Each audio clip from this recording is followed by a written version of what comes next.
Quem achou, diga amém. Amém. Quem não achou, diga escola dominical. Ali, ó o mistério. Amém, irmãos. A minha tradução é um pouco diferente, pois a minha Bíblia é NVI, tá? Faz sentido mesmo. Vamos lá? Versículo 40 diz assim: Então perguntou aos seus discípulos: Por que vocês estão com tanto medo? Ainda não têm fé? Versículo 41. Eles estavam apavorados e perguntavam uns aos outros: Quem é este que até o vento e o mar lhe obedecem? Vamos repetir isso aqui, só partear? Quem é este que até o vento e o mar lhe obedecem? Eu quero parafrasear o texto. Não precisa abrir, só acompanha. Capítulo de número 3 do livro do Gênesis, capítulo 3, o verso é o número 15, que vai dizer assim: Porém, inimizade entre você e a mulher, entre a sua descendência e a descendência dela, esta ferirá a sua cabeça e você lhe ferirá o calcanhar. Amém? Toma teu assento em nome de Jesus. Glória a Deus.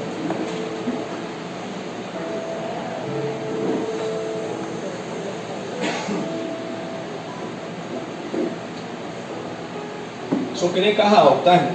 Demora um pouquinho a pegar, mas depois que pegar a gente vai embora. Vamos introduzir o texto.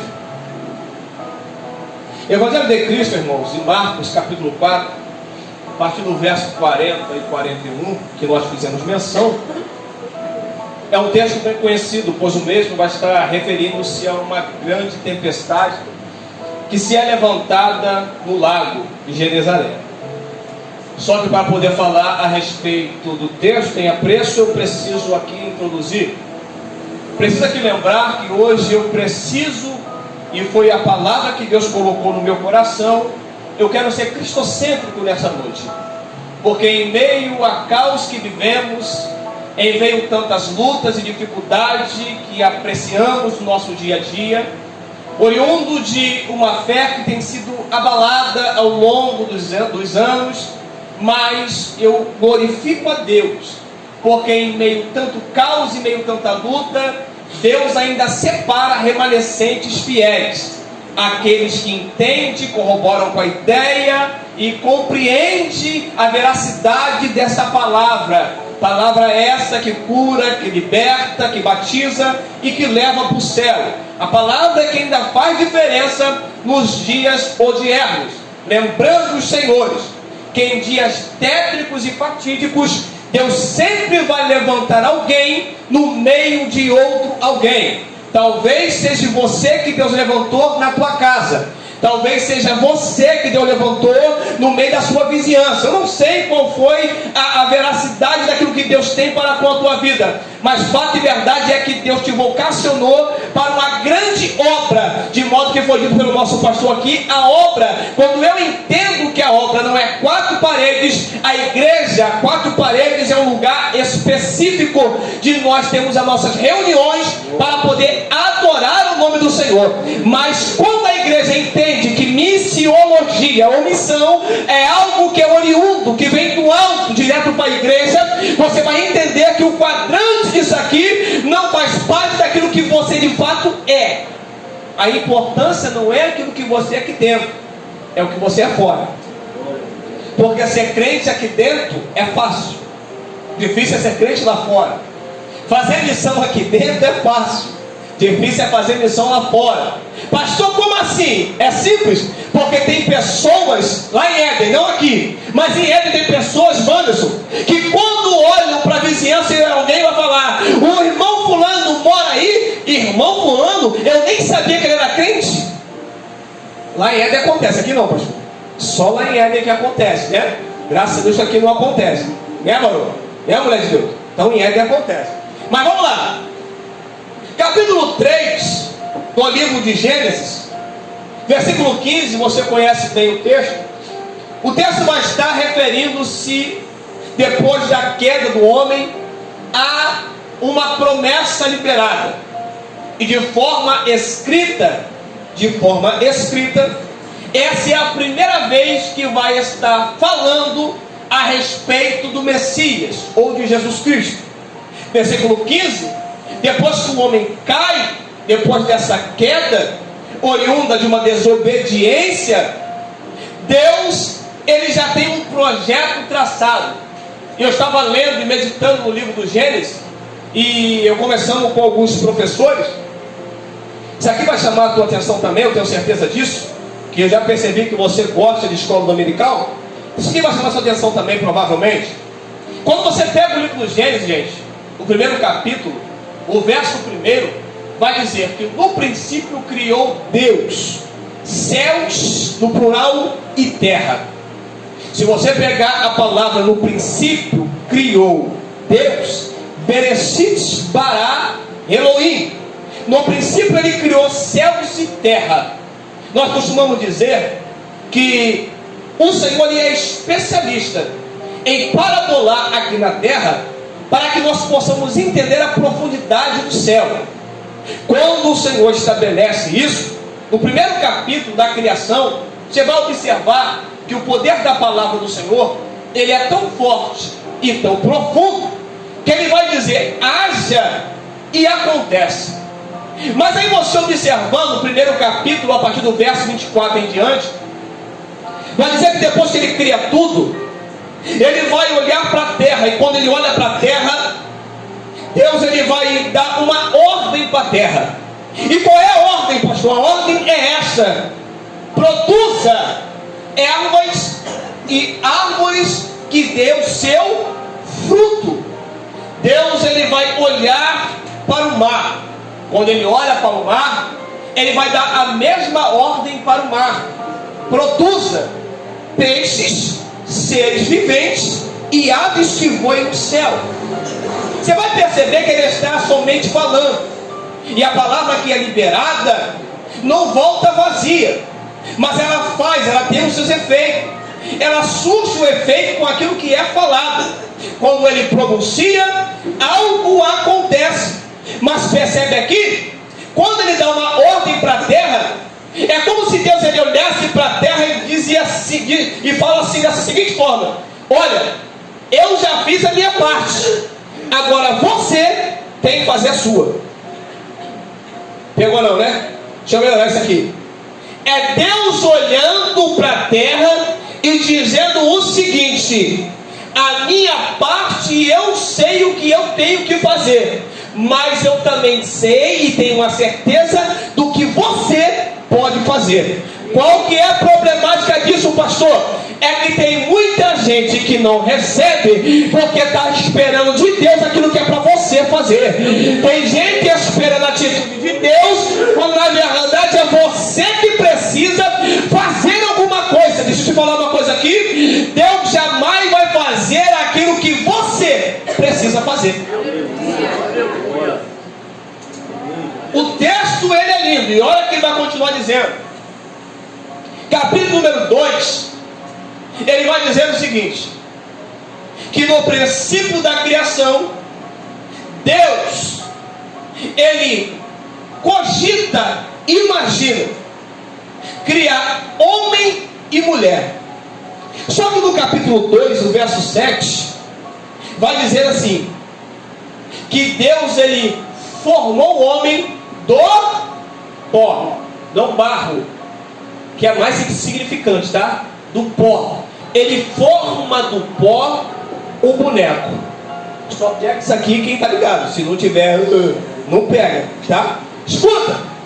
Quando ele falou para a terra para produzir, o que Deus estava falando para a terra? Produz aquilo que está por dentro. Quando ele olha para o mar, ele manda o mar produzir o que está por dentro. Escuta isso aqui, que isso aqui é forte.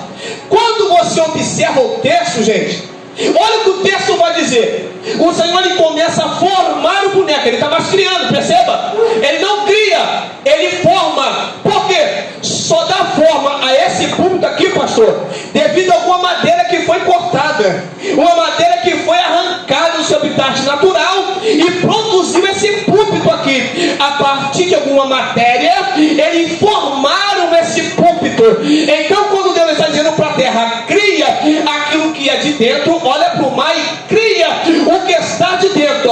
Mas olha o que Deus faz agora. Depois que ele forma o boneco, o texto vai dizer que ele vai soprar no fôlego de vida nas narinas do boneco. Vou melhorar para poder liberar o teu glória. Quando Deus faz isso aqui, ó, ele inspira e no nariz do boneco ele fôlego de vida. Pastor, não entendi. Melhora isso aqui, melhora. Capítulo 1, versículo 4 de Efésios vai dizer que no princípio da criação Deus já tinha criado o homem por dentro. É Deus dizendo: eu só trouxe à forma aquilo que já existia desde o princípio da criação. Pastor, continue sem entender. É Deus dizendo para mim e para você. Será que você não conseguiu ainda entender que tem pessoas em nosso meio, inseridas em nosso meio, que estão dando uma de coitadinho, de pobre coitado, pela situação que passa difícil, a enfermidade que bateu a porta? Só que Deus está te dizendo, entre milhares de embriões tentando fecundar um óvulo, olha quem foi que nasceu, olha quem está aqui hoje, olha quem está de pé.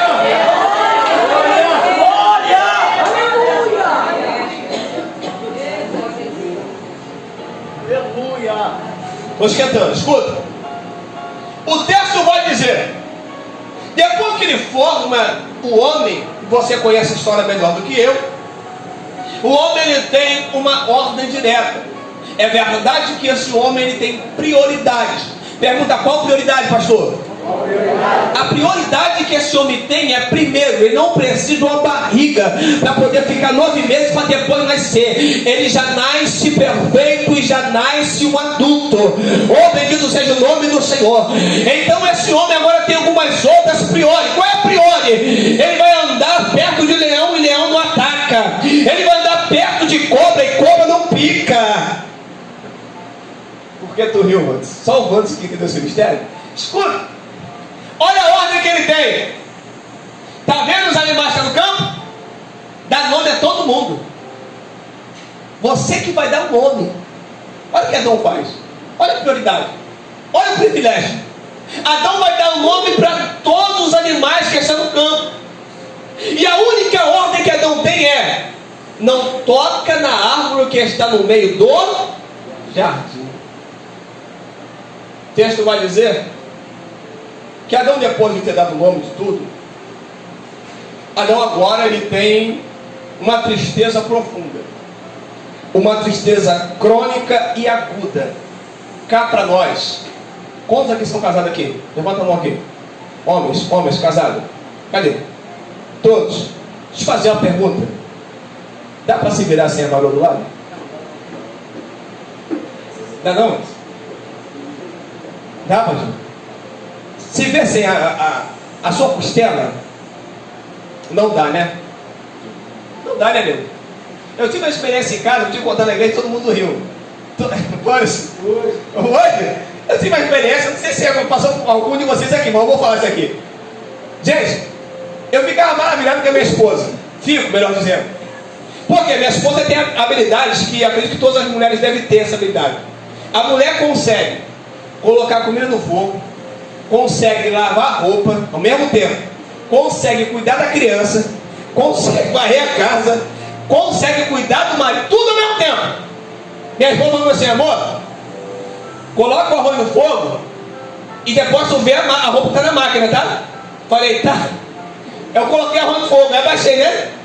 Aí fui ver a roupa, esqueci do arroz, queimou o arroz. Queimou o arroz, pastor.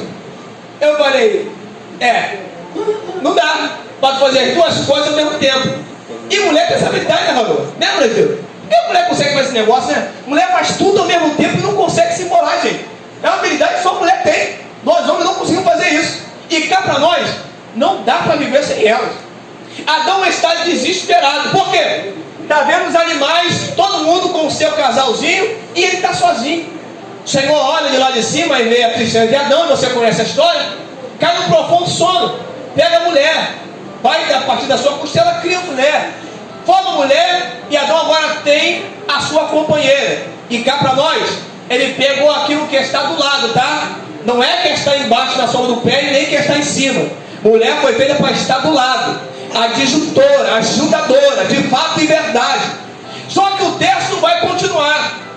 Passa-se o tempo, passa-se os anos, e aí a serpente encontra uma brecha, porque a verdade é que a mulher é um vaso sim mais frágil. Por quê? Porque a mulher é por aquilo que ela ouve, e nós homens somos daquilo por aquilo que nós enxergamos, cientificamente comprovado. Mulher é por aquilo que ela ouve. Tanto é bem verdade que às vezes você vê e não ri, senão tu não vai para o céu. Tu vê aquele negócio às vezes feio pra caramba, e vê uma mulher linda, maravilhosa, você fala, como é que ele conseguiu ficar com essa mulher aí?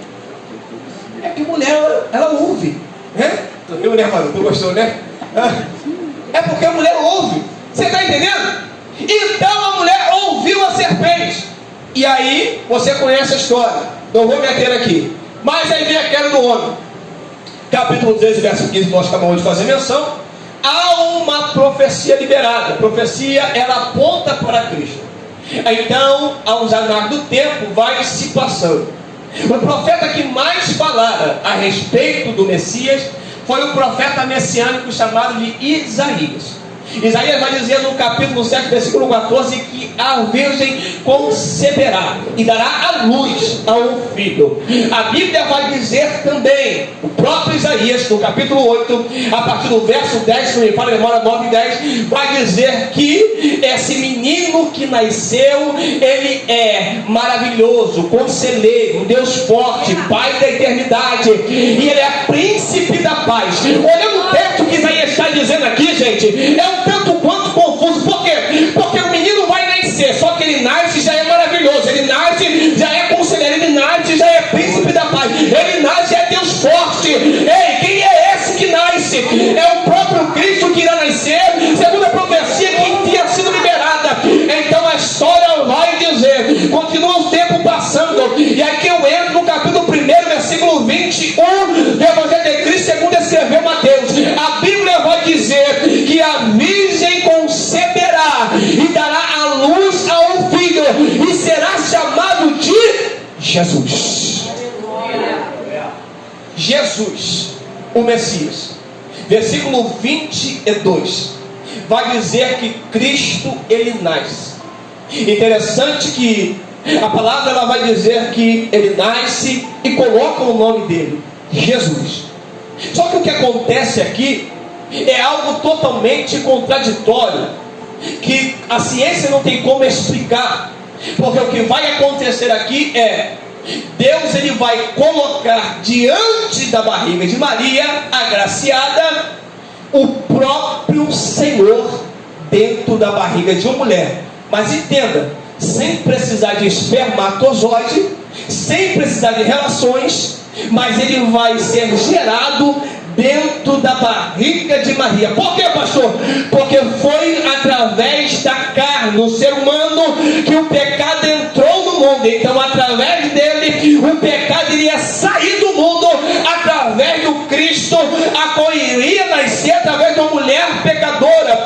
O que eu acho interessante, que quando você pega a passagem de Mateus, você vai entender que no grego, a palavra que aparece ali é kenosis. Repete-me, kenosis. Pergunta, o que significa, pastor? Kenosis significa autoesvaziamento. Ei, eu não sei se vai dar para tu entender, isso aqui vai dar o teu glória, mas é Deus dizendo, a minha graça é tão forte, tão profunda, que eu vou desvaziar da minha glória para poder entrar na barriga dessa mulher, para que você possa entender que o Emanuel, que significa traduzido Deus conosco, só será possível se eu me desvaziar da minha glória para poder andar no meio de vós. É Deus dizendo, eu me sacrifico por causa de você, eu me sacrifico por causa de você. O sacrifício de Cristo, ele é forte. Só que eu acho interessante que depois que Cristo nasce, faz-se um paralelo, o nascimento de Cristo ao nascimento de Moisés. Porque Moisés, quando nasce, Faraó quer matar os meninos. O texto vai dizer então que Moisés é guardado. Durante 3 meses Moisés é guardado. 3 meses depois, Moisés tem que ser colocado num cesto e ser colocado dentro de um rio. Para quê, pastor? Para poder trazer a existência e a evidência aquilo que Deus escondeu por um tempo determinado. Ei, eu entendo aqui uma verdade. Moisés, para poder estar dentro do cesto, para Moisés continuar crescendo, foi necessário estar guardado, escondido. Qual que é o problema da minha geração? É que a minha geração não quer se esconder. A minha geração quer se aparecer.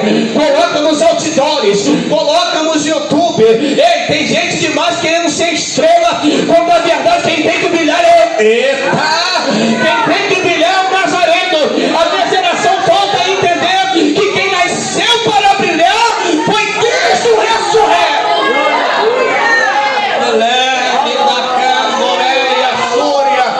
Oh meu Deus do céu, estou sentindo Deus aqui. O texto vai dizer então que Moisés, depois de 3 meses, o Senhor traz a evidência, um projeto. Pastor, por que projeto? Porque Deus, ele tinha um projeto traçado através da vida de Moisés. Enquanto o faraó está querendo matar as crianças, Deus guarda. Só que perceba aqui, quando Deus coloca Moisés no rio para poder estar indo em direção à princesa, perceba aqui, existem 3 que estão localizadas próximo do cesto. É a princesa e as suas 2 servas. Só que eu entendi aqui uma verdade. Por que a serva da esquerda não conseguiu ver o cesto? Porque o da direita não conseguiu ver o texto. Quem vê o cesto é quem está no centro, quem está no meio. Ora, senhoras e senhores, e eu perguntei, Senhor, por que as servas não conseguiram ver o cesto? E Deus falou comigo, simples, meu servo, porque eu só mostro o projeto para quem tem recurso para poder concluir ele. Tu não pegou essa aqui? Aleluia! Glória a Deus! Aleluia! Pastor, por que meu projeto ainda não deu certo? É porque você está mostrando um projeto para quem não é para mostrar. Deus está dizendo, só vai dar certo quando coloca nas minhas mãos e segue as orientações. Coloca o cesto no rio e deixa que eu direciono para quem tem recurso para poder concluir o projeto que eu tenho na tua vida. Lá vai a primeira palavra real para a tua vida nessa noite. Levanta a mão direita, porque eu quero profetizar. Eu estou debaixo de uma graça e Deus está mandando dizer para algumas pessoas aqui, eu ainda estou de pé, eu ainda estou no controle do teu projeto. Qual que é o problema, pastor? Para de mostrar projeto para quem não tem recurso. Deixa o projeto escondido, que no tempo certo eu vou dar vitória.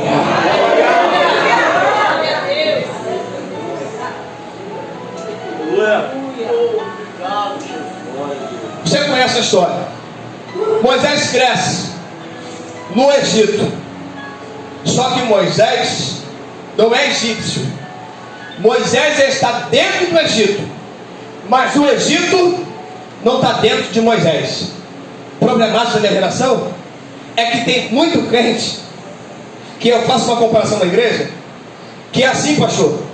Tem crente da igreja que é crente chuchu. Tem crente na igreja que é crente giló. Pergunta por quê, pastor? Simples. Porque crente giló, ele não vai com as outras. Crente giló, ele não absorve aquilo que é de ruim. Crente giló, ele tem essência. E chuchu, pega qualquer coisa.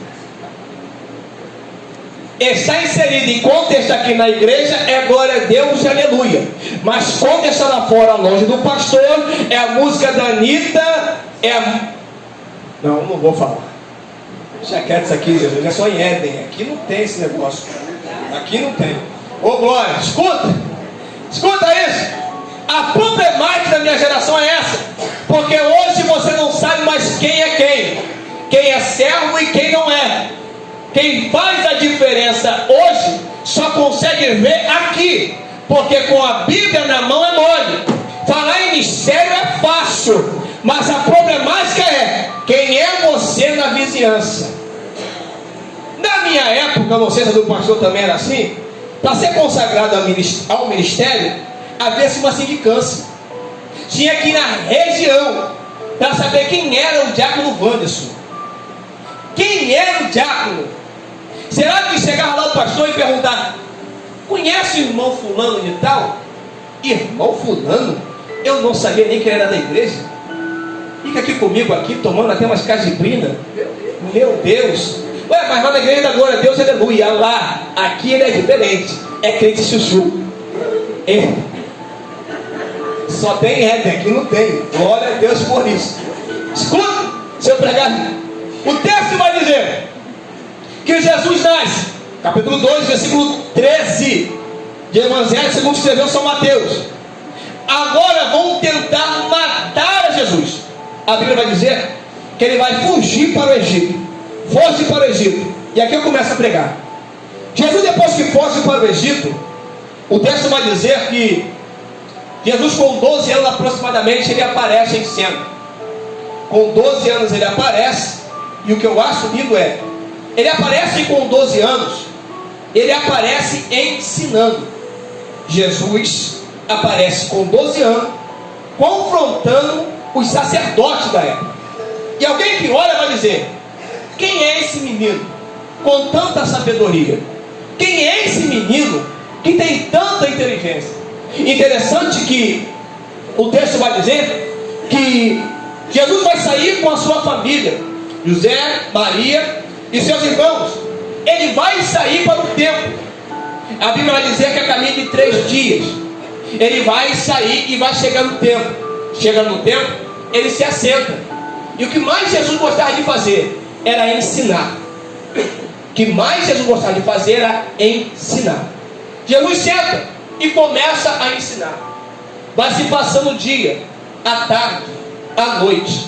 Chega no dia seguinte, os parentes de Jesus se reúnem com seus irmãos e vão embora. Vão voltar para casa. E no meio do caminho, alguém pergunta: viu Jesus por aí? Alguém viu Jesus? Estão procurando Jesus. E a mãe entra em desespero e pergunta para o pai: aonde é que está Jesus? E eu fiquei com isso na minha cabeça, mano. Eu fiquei imaginando: como é que alguém que tem Jesus do lado ainda consegue se perder de Jesus? Pastor, me explica isso. Eu não consigo entender. Eu não tenho nada contra, pelo contrário, se tiver ajudando, nós vamos ajudar. Mas eu não consigo entender. Alguém que teve um encontro verdadeiro com Cristo consegue viver sem Ele, consegue se afastar dele. Pastor, mas foi por causa da prova, foi por causa da luta. Ei, Salmos vai dizer, 34:19, que muitas são as aflições dos justos, mas tente bom ânimo que o Senhor te livra de todas elas. Ei, ele não disse que seria fácil, ele não disse que seria simples, pelo contrário, ele vai ser bem claro e dizer: se quiseres vir após mim, pega a tua cruz, vem e me segue. Não é um caminho fácil, não é um caminho simples. Por isso nós costumamos dizer que servir a Jesus é para alguém que tem coragem, é para aquele que tem ousadia, porque andar com fuzil, daquilo de pistola, isso tudo é fácil. Eu quero ver largar tudo e servir Jesus de verdade. Aleluia! Perderam Jesus, e alguém vai ter que voltar para poder achar Jesus. Não sei porquê, mas a Bíblia não vai fazer mais menção do ministério de Jesus dos seus 12 aos 30 anos. Por que 30 anos, pastor? Porque o costume judaico é o seguinte: homem, para nós aqui no Brasil, fez 18 anos, já se acha homem. O meu filho mais velho tem 19, faz 20 agora, dia 14 de outubro. Então ele já é um homem perante a lei do nosso país. O povo judeu não. O povo judeu, homem, era a partir dos 30 anos. Então, Jesus toma esse período todo. Alguém pergunta: pastor, e o que Jesus estava fazendo? Sei lá o que ele estava fazendo. Quem sabe estava soltando uma pipa. Quem sabe está jogando uma bola. O pastor gosta de jogar bola? Quem sabe está jogando uma bola? Quem sabe está jogando um basquete, um beisebol? Não sei. Nem me interessa o que ele estava fazendo. Mas o que me interessa saber é, ele estava ali. Ele estava ali se preparando para poder exercer o ministério de 3 anos e meio aproximadamente. Vai doer, vai apertar, mas vai curar. Qual é o problema da minha geração, Diácono Wanderson? É que não dá para poder ser missionário, não dá para ser evangelista, se não senta para poder aprender. Como é que é ficar em pé para poder ensinar? Aleluia! Glória a Deus. Pastor, não entendo e não entendi. Jesus está ensinando da seguinte forma: há uma necessidade de se preparar, de se assentar. Se é para poder fazer missão, qual que é a problemática da missão? A missão, ela já nasceu no coração de Deus. Ei, quando Deus ele envia Cristo, é para você entender, é um projeto missionário. Qual é o projeto missionário, pastor? Fazer missão. Primeiro, missão, uma das palavras oriundas de missão, mishá, é o seguinte: fazer com perfeição, executar com excelência, ou obedecer aquilo que lhe foi dado. Entender o que é missão é fazer algo com excelência. Só que não dá para fazer missão se eu não sento para poder aprender o que é ser missionário. Ser missionário implica te dizer o seguinte: um dos maiores missionários que eu vejo diante da Bíblia, qual que é, pastor? Lembra de Noé? Noé está pregando, Noé está anunciando, Noé está, aleluia, falando: vai vir o dilúvio, hein? Vai acabar com toda a raça humana. Mas diante de tudo isso, Noé não deixa de pregoar também para sua família, porque eu entendo uma verdade: o maior missionário que eu posso entender não é o que ganha lá fora, mas é aquele que ganha a sua casa na parte de dentro. Não adianta ganhar todo mundo lá fora e a sua família se perder. Então, como é ser missionário? Noé está te ensinando: prega sim, fala sim, mas entenda, a maior prioridade é você entrar na arca, você e a sua casa. Eu vou lembrar quando Josué vai dizer uma frase interessantíssima: ei, há uma briga, há uma discussão de qual Deus e servir no contexto. Josué vai olhar para um, vai olhar para outro: olha só, você faz o que você quiser, você faz o que você quiser, eu só tenho uma palavra para poder liberar. Qual é a palavra de Josué? Eu e a minha casa. Aleluia! Glória a Deus.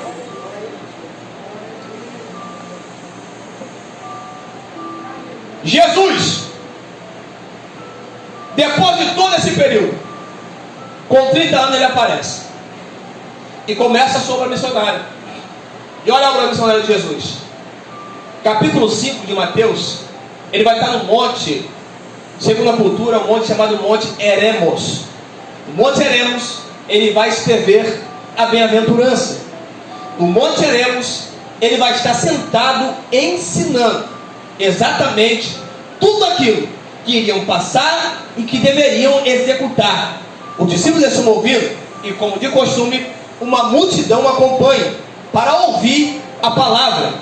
Possa perceber aqui, em todo o texto que você observa, a multidão apertando Jesus, ele está ensinando, está falando da palavra.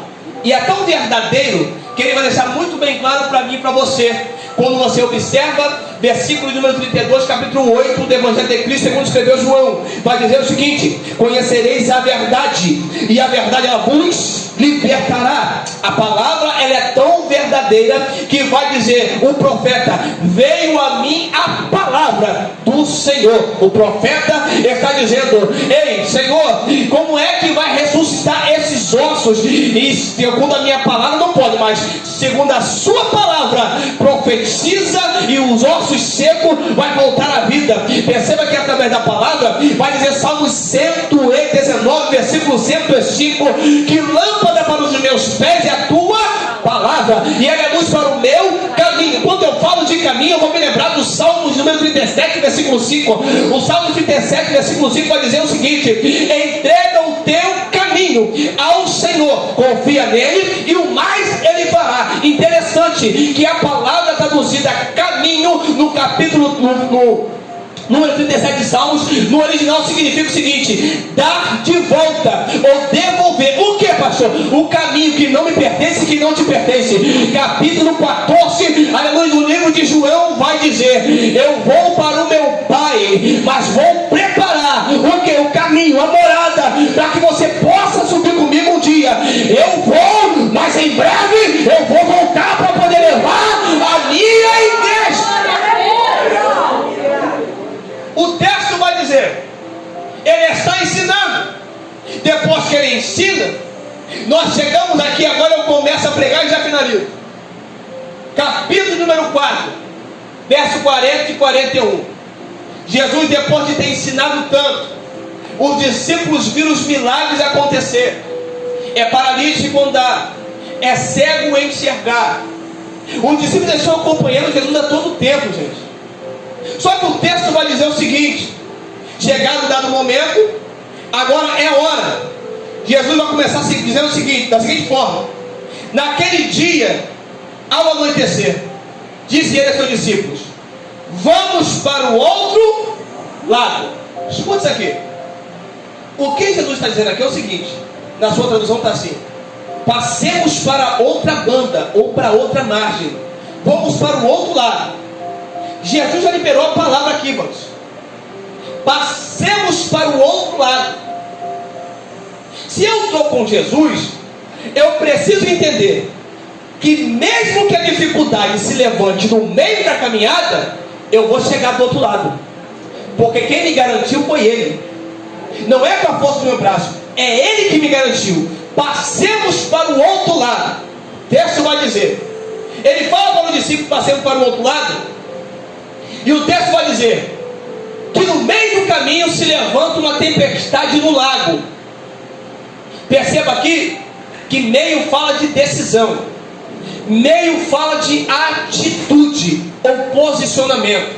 Como assim, pastor? Explica, te explico. O profeta Abacuque vai dizer o seguinte: aviva, Senhor, a tua obra no meio dos anos, e no meio dos anos a notifica. Meio fala de decisão. O profeta está na encruzilhada, caminho da direita, da esquerda, da frente e da retaguarda. Ele precisa tomar uma decisão. Qual é a decisão, pastor, a ser tomada? Ele vai olhar e vai entender que a mesma quantidade que tem para poder voltar é o mesmo que tem para ele poder chegar no objetivo final. É Deus dizendo: quando você estiver na encruzilhada da vida, faça que nem o salmista fez. Como assim, pastor? Salmo 121: elevo meus olhos lá para o monte. Aleluia, glória a Deus. Pastor, mas eu não sei o que fazer. Deus está dizendo para você aqui nessa noite: eleva os teus olhos para o monte. Aleluia. Por quê, pastor? Porque de lá que vem o teu socorro. O teu socorro vem do teu Senhor que fez os céus e a terra. Para de esperar, aleluia, a solução da direita, da esquerda, daquele que pode, que você acha que pode te ajudar. Deus está te dizendo: a tua solução, a solução para o seu problema não está na terra, a solução está lá.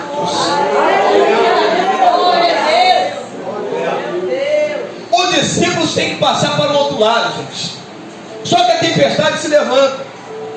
E a tempestade que se levanta, agora Jesus está diante do barco, e o texto vai dizer que ele está dormindo na popa. Isso aqui é interessante, porque sempre vai dizer o seguinte, irmãos: na embarcação, diz o texto que ele está com uma almofada. Na embarcação só pode ter a almofada o comandante da embarcação. Jesus está dormindo com a almofada, descansando, e o vento se levanta, e os discípulos se desesperam. Aí o texto vai dizer que vão lá e acordam a Jesus, e dizendo para Jesus: mestre, estamos perecendo. E Jesus, ele vai levantar, e olha que interessante, Jesus olha, pastor, para os discípulos, e a palavra, escuta, palavra que é liberada é essa aqui, ó: vento, aquieta-te, calado. Fica quieto. Só que Jesus está olhando para os discípulos. E o vento está soprando. E aí tem uma verdade. Que a palavra de Jesus é tão forte, mas é tão forte, que ele não precisa olhar para a tua situação. Só precisa liberar a palavra. Que o milagre chega aí hoje. Só um pegou, vai repetir do lado de cá. Só um pegou. Vai dizer aqui. Jesus está dizendo: ei, o que falta para você é acreditar naquilo que a palavra ela diz para você. Que palavra, pastor? Hebreus 11. A fé é o firme fundamento das coisas que se esperam, e ele é prova das coisas que se não vê. Pastor, eu não estou vendo, é por isso que você tem que acreditar. Pastor, eu não estou sentindo, é por isso que você tem que acreditar. Por quê? Porque a palavra já foi liberada para você hoje.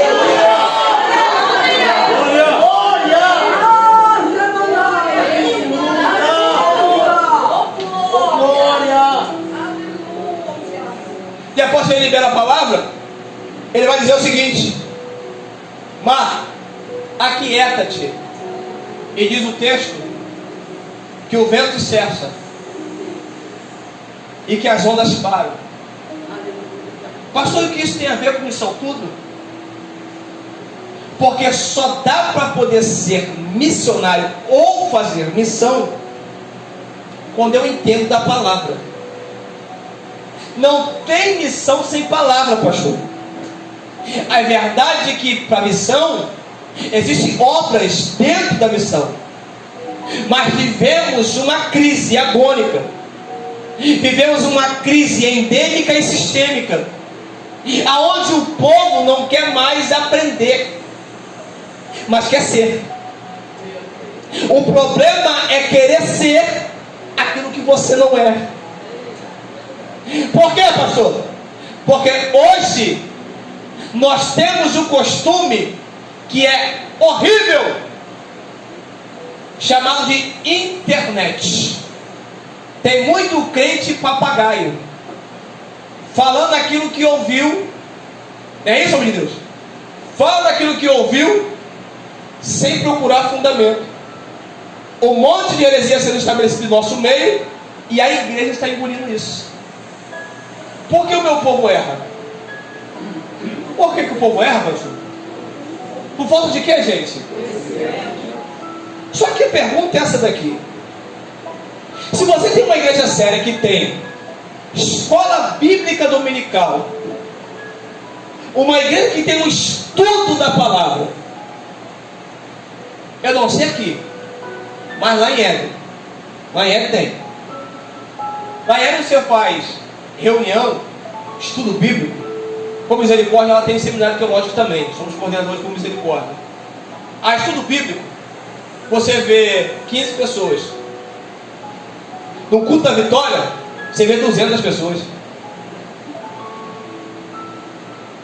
Aqui nesse não é, pastor. Só lá em Éden que é assim. 200 pessoas. O pastor colocar a campanha aqui: campanha da vitória. Não é esse negócio? Campanha da vitória. Não tem lugar na igreja. Mas se o pastor coloca aqui: estudo bíblico. Pastor, eu não consigo porque dá sono, pastor. Pastor, eu não consigo ficar na cadeira muito tempo. 2 horas não dá, pastor. Dá sono, dá preguiça, dói o bumbum, quero me levantar, quero ir embora. Mas se é a campanha da vitória, você nem esquenta, né? Se é a campanha da vitória, tá tudo certo. Só que isso não é novidade para os dias de hoje, tá, gente? Isso desde o passado. O problema da minha geração é justamente esse. Falta muita gente sentar para poder aprender. E eu glorifico a Deus quando eu ouço isso aqui que eu vi aqui nessa noite. Fizemos a evangelização aqui, vamos fazer uma lá, e a obra da igreja é essa daqui, e tem missão lá em Moçambique, e é isso aqui é lindo, gente. Isso aqui é lindo. Mas mais lindo do que tudo isso é o pastor contar com obreiros preparados, que maneje bem a palavra, que não há daquilo que se envergonhar. O pastor me perguntou ontem: Araújo, querendo consagrar fulano e ciclano ao diaconato, o que tu acha? Não está preparado. Que é isso, pastor? Não gosto de escola dominical. não faz um seminário teológico, tem medo de palavra, não tem nada a passar, para quê? Só para encher número? Só para colocar mais um? Desculpa, eu vim de uma escola que obreiro tem que manejar bem a palavra. Não sei se o pastor faz isso aqui, mas na igreja que eu passei as duas que eu fui pastoreado, e essa que eu estou agora, é o seguinte: obreiro tem que estar preparado sempre. Oportunidade para poder pregar 49 do segundo tempo, sem ninguém saber de nada. Fulano está daqui a pouco, a palavra está com fulano de tal hoje. Não, mas eu não estudei. Não estudou? O problema é seu. Obreiro tem que estar preparado. Como é que eu vou sair para poder evangelizar se eu não estou preparado e firmado na palavra? Como é que eu saio para poder fazer missão se eu não consigo entender a palavra? Falta para nós entender. Jesus nos deu exemplo. O exemplo que Jesus deu foi: Ele não somente ensinou, Ele não somente enfatizou, melhor dizendo, a importância do estudo. Ele não somente enfatizou, mostrou na prática a necessidade que um obreiro tem que estar preparado para manejar bem a palavra e levar a missão em diante. Pastor, qual é o teor da conversa hoje? É essa: aprenda a palavra para poder então fazer missiologia. Só se faz missiologia quem entende palavra. Pastor, e eu o que quero? Senta para poder aprender. Senta com os mais velhos, com o seu pastor, com a liderança. Aprenda, entenda, porque tem palavras que você pode pregar aqui que você não pode pregar lá. Tem palavra que pode ser lançada aqui dentro que não pode ser lançada do lado de fora. Então é você compreender o que você pode fazer. Eu não sei o que você pode fazer hoje, mas eu entendo uma verdade: se missiologia nasceu no coração do pastor dessa igreja também, é para você também. Deixa eu te falar uma outra verdade que eu encerro.